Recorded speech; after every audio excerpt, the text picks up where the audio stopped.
വിഖ്യാത ചരിത്രസ്മാരകവും മുഗൾ രാജവംശത്തിന്റെ ശേഷിപ്പുമായ താജ്മഹലിനെ ലക്ഷ്യമിട്ട് തുടങ്ങിയിട്ട് കാലം കുറച്ചായി. ഇന്ത്യയുടെ സാംസ്കാരിക വൈവിധ്യങ്ങളിലേക്ക് വിരൽ ചൂണ്ടുന്ന ഇത്തരം പ്രസ്താവനകൾ എത്രത്തോളം സത്യമാണ് എന്നുള്ളത് നമുക്കൊന്ന് പരിശോധിക്കേണ്ടതുണ്ട്.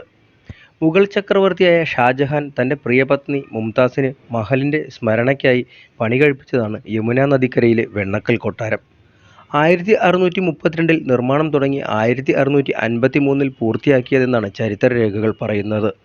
മുഗൾ പേർഷ്യൻ സംസ്കാരത്തിന്റെ സങ്കലനമായ താജ്മഹൽ ലോകാത്ഭുതങ്ങളിലൊന്നും യുനെസ്കോയുടെ പൈതൃക പട്ടികയിൽ ഇടം പിടിച്ചതുമായ ചരിത്ര നിർമ്മിതി കൂടിയാണ്. ദശലക്ഷക്കണക്കിന് സഞ്ചാരികൾ വർഷം തോറും താജ്മഹലിനെ തേടിയെത്തുന്നുണ്ട്. താജ്മഹൽ ദ ട്രൂ സ്റ്റോറി എന്ന പുസ്തകത്തിലൂടെ എഴുത്തുകാരനും പത്രപ്രവർത്തകനും സ്വയം പ്രഖ്യാപിത ചരിത്രകാരനുമായ പുരുഷോത്തം നാഗേഷ് ഓക്കാണ് താജ്മഹൽ ഹിന്ദുക്ഷേത്രമാണെന്ന വാദം ഉയർത്തിയത്. താജ്മഹൽ യഥാർത്ഥത്തിൽ ഒരു ശിവക്ഷേത്രമാണെന്നും തേജോ മഹാലയ എന്നു പേരുള്ള കൊട്ടാരം ഷാജഹാൻ പിടിച്ചെടുത്ത് ഒരു ശവകുടീരമായി മാറ്റി എന്നുമാണ് അദ്ദേഹം പുസ്തകത്തിൽ പറയുന്നത്. ഹിന്ദു രാജാവാണ് താജ്മഹൽ പണിതത് എന്ന അവകാശവാദം അംഗീകരിക്കണമെന്ന ഓക്കിന്റെ ഹർജി 2000 സുപ്രീം കോടതി തള്ളുകയാണ് ചെയ്തത്. രാഷ്ട്രീയ ലക്ഷ്യങ്ങൾ ഉന്നം വെച്ചുള്ള ഈ വാദങ്ങൾ സുപ്രീം കോടതി മുഖവിലയ്ക്കെടുക്കാതെ തള്ളിക്കളഞ്ഞു. എന്നാൽ രാഷ്ട്രീയ അധികാരം കയ്യാളി തുടങ്ങിയപ്പോൾ ചിലർ ചേർന്ന് പൊടി തട്ടിയെടുക്കുകയായിരുന്നു ഈ വിഷയം. താജ്മഹൽ തേജോ മഹാലയ എന്ന ഹിന്ദു ക്ഷേത്രമാണെന്നും അതിനകത്ത് ഹൈന്ദവ ആചാരങ്ങൾ അനുവദിക്കണമെന്നും ആവശ്യപ്പെട്ട് 2015 യുപിയിലെ 6 അഭിഭാഷകർ കോടതിയെ സമീപിച്ചിരുന്നു. 12-ാം നൂറ്റാണ്ടിൽ രാജ പരമാദ്രിദേവാണ് കെട്ടിടം നിർമ്മിച്ചതെന്നും പിന്നീട് ഇത് ജയ്പൂർ രാജാവായ രാജ മാൻസിംഗിന്റെ അധീനതയിലായെന്നും ഇവർ വാദിക്കുകയുണ്ടായി.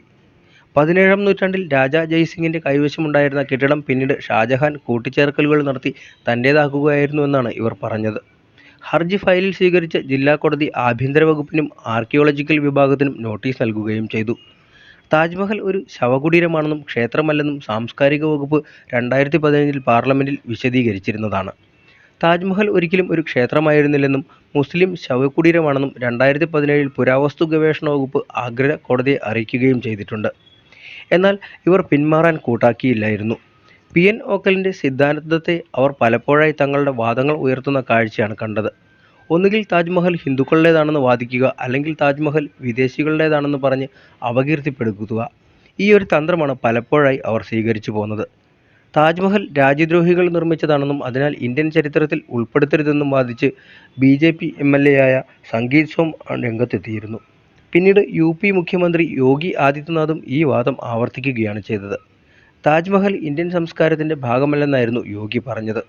ഇതിന് പിന്നാലെ UP വിനോദസഞ്ചാര വകുപ്പിന്റെ ടൂറിസം ബുക്ക്ലെറ്റുകളിൽ നിന്നും താജ്മഹലിനെ ഒഴിവാക്കിയിട്ടുമുണ്ട്. ലോകപ്രസിദ്ധമായ താജ്മഹലിനെ ടൂറിസം പുസ്തകത്തിൽ നിന്ന് ഒഴിവാക്കിയത് വൻ വിവാദമായതാണ്.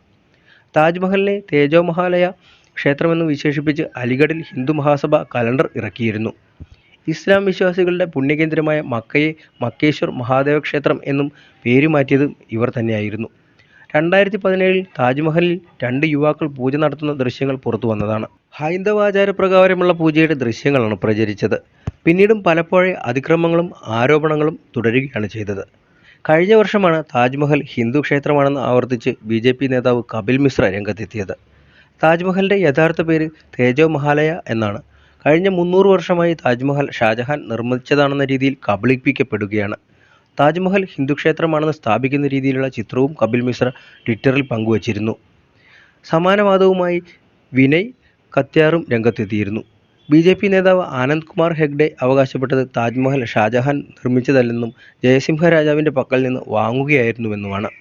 മലയാളിയും സംഘപരിവാർ ബുദ്ധിജീവിയുമായ രാഹുൽ ഈശ്വറും താജ്മഹൽ ക്ഷേത്രമാണെന്ന വാദം പലപ്പോഴായി ഉയർത്തിയിട്ടുണ്ട്. PN ഓക്കിന്റെ വാദമാണ് രാഹുൽ ഈശ്വർ ഇതിലേക്ക് വിരൽ ചൂണ്ടുന്നത്. സമീപകാലത്ത് നിരന്തരം താജ്മഹലിന് നേരെ അതിക്രമങ്ങൾ നടത്തുന്നത് ഹിന്ദു ജാഗരൺ മഞ്ച് എന്ന സംഘടനയുടെ ചുമതലയായി മാറിയിട്ടുണ്ട്. RSSനോട് അടുത്തു നിൽക്കുന്ന സംഘടനയാണ് ഹിന്ദു ജാഗരൺ മഞ്ച്. കഴിഞ്ഞ ഒക്ടോബറിൽ കാവിക്കൊടിയുമായി താജ്മഹൽ ഇവർ അതിക്രമിച്ച് കയറിയിരുന്നു. ഹിന്ദു ജാഗരൺ മഞ്ച് ജില്ലാ അധ്യക്ഷൻ ഗൗരവ് താക്കൂറിന്റെ നേതൃത്വത്തിലായിരുന്നു നടപടി. താജ്മഹൽ ഹിന്ദു ക്ഷേത്രമാണെന്നും ഹിന്ദുക്കൾക്ക് കൈമാറുന്നതുവരെ ഇതിനായി പോരാടുമെന്നുമാണ് സംഘടനയുടെ തീരുമാനം. തേജോ മഹാലയ എന്ന ശിവക്ഷേത്രമാണ് താൻ 5 തവണയെങ്കിലും ഇവിടെ എത്തി പരമശിവനോട് പ്രാർത്ഥിച്ചിട്ടുണ്ട് എന്നുമാണ് ഗൗരവ് താക്കൂർ അവകാശപ്പെട്ടത്. ഏറ്റവും ഒടുവിലായി കഴിഞ്ഞ ദിവസം ഹിന്ദു ജാഗരൺ മഞ്ചിന്റെ 4 പ്രവർത്തകരെ താജ്മഹലിനുള്ളിൽ കാവിക്കൊടി വീശിയതിന് CISF അറസ്റ്റ് ചെയ്ത് പോലീസിന് കൈമാറിയിരുന്നു. എന്തൊക്കെ മാറിയാലും ഒരിക്കലും മാറ്റം വരാത്ത ചിലതുണ്ട്. അവ എന്നും അനശ്വരമായിരിക്കുകയും ചെയ്യും. അത്തരത്തിലൊന്നാണ് നൂറ്റാണ്ടുകൾക്ക് മുൻപ് ഷാജഹാൻ പ്രിയപത്നിയായ മുംതാസിൻ്റെ ഓർമ്മയ്ക്കായി പണിത താജ്മഹലിനോട് മനുഷ്യർക്കുള്ള സ്നേഹം. അതുതന്നെ മതി എന്താണ് ഇതിൻ്റെ യാഥാർത്ഥ്യം എന്ന് മനസ്സിലാക്കാൻ. പ്രണയത്തിൻ്റെ പ്രതീകമായി ലോകം അംഗീകരിച്ച താജ്മഹലിനെ തേടി മറ്റൊരു അഭിമാന നേട്ടം കൂടി കഴിഞ്ഞ വർഷം എത്തുകയുണ്ടായി. ലോകത്തിലെ ഏറ്റവും പ്രിയപ്പെട്ട ലാൻഡ്മാർക്കുകളുടെ പട്ടികയിൽ 2ാം സ്ഥാനത്തെത്തിയിരിക്കുകയാണ് താജ്മഹൽ. ലഗേജ് സ്റ്റോറേജ് സർവീസായ ബൗൺസ് നടത്തിയ സർവേയിലാണ് താജ്മഹൽ ഈ നേട്ടം സ്വന്തമാക്കിയിരിക്കുന്നത്. നയാഗ്ര വെള്ളച്ചാട്ടമാണ് 1ാം സ്ഥാനം നേടിയെത്തിയത്. വാർഷിക സന്ദർശനങ്ങൾ, സന്ദർശക ഫീസ്, ട്രിപ്പ് അഡ്വൈസറിലെ റേറ്റിംഗ്, ഇൻസ്റ്റാഗ്രാം പോസ്റ്റുകൾ എന്നിവ അടിസ്ഥാനമാക്കിയാണ് പട്ടിക തയ്യാറാക്കിയത്. കഴിഞ്ഞ വർഷം 22 ലക്ഷം ഗൂഗിൾ സെർച്ചുകളാണ് താജ്മഹലിന് ഉണ്ടായിരുന്നത്. 5-ൽ 5 റേറ്റിംഗ് ആണ് ട്രിപ്പ് അഡ്വൈസറിനുള്ളത്. Grand Canyon, Burj Khalifa, Eiffel Tower, Machu Picchu എന്നിവയെല്ലാം താജ്മഹലിന് പിന്നിലാണ്. ലോക മഹാത്ഭുതങ്ങളിൽ ഒന്നായ താജ്മഹൽ ഉത്തർപ്രദേശിലെ ആഗ്രയിൽ യമുന നദീതീരത്താണ് സ്ഥിതി ചെയ്യുന്നത്. ന്യൂഡൽഹിയിൽ നിന്ന് ഏകദേശം 200 കിലോമീറ്റർ ദൂരത്താണിത്. ഭാര്യ മുംതാസ് മഹലിൻ്റെ സ്മരണയ്ക്ക് ഷാജഹാൻ ചക്രവർത്തിയാണ് താജ്മഹൽ പണി കഴിപ്പിച്ചത്. അത് ചരിത്രരേഖയിൽ പറയുന്നുണ്ടെങ്കിലും പിന്നെങ്ങനെയാണ് ഇത് ശിവക്ഷേത്രമാകുന്നത് എന്ന ചോദ്യമാണ് ഉയരുന്നത്. വെണ്ണക്കല്ലിൽ കൊത്തിയെടുത്ത ഈ മഹാത്ഭുതം മുഗൾ വാസ്തുവിദ്യയുടെ ശ്രേഷ്ഠ മാതൃകയായി കരുതപ്പെടുന്നുണ്ട്. 1983-ൽ താജ്മഹൽ യുനെസ്കോ പൈതൃക സ്മാരകങ്ങളുടെ പട്ടികയിലും ഇടം നേടിയിട്ടുണ്ട്. 1631-ലാണ് താജ്മഹലിൻ്റെയും സമീപത്തുള്ള സ്മാരകങ്ങളുടെയും നിർമ്മാണം തുടങ്ങിയത്. ആയിരക്കണക്കിന് കലാകാരന്മാരും ശില്പികളും ചേർന്ന് 22 വർഷമെടുത്താണ് പണി അന്ന് പൂർത്തിയാക്കിയത്. അന്ന് 3.2 കോടിയായിരുന്നു അതിനുവേണ്ടി ചെലവിട്ടത്.